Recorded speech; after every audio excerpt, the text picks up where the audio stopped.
أوكي. أحلى سنتين مرقوا بحياتي. عم يحكوا إن أم سيف بدها تترك اليوتيوب، بس أنا عرفت ليش وتواصلت معها. هلا بقولكم ليش. دقيقة، هلا خلينا نشوف فيديو بس سنتين مع مع اشتغل. بعض. وهلأ اجى الوقت اللي صار لازم فيه اني اترك اليوتيوب.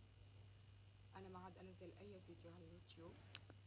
ليكو ليكو ليكو هون، هون قصدها. وانا نقولكم خلنا في النهاية نحكوا. بس حابة اني لكم شغلة. طبعا حتى هون طلعوا لي ايدها،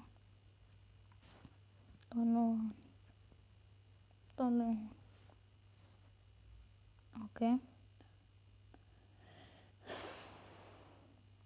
ادعوله ان شاء الله فيديو تاني بحكي ليش هي، وبحكي قصدي التواصل، وبحكي ليش بدها تترك اليوتيوب. اوكي، فادعولها واحنا معك يا مسيف.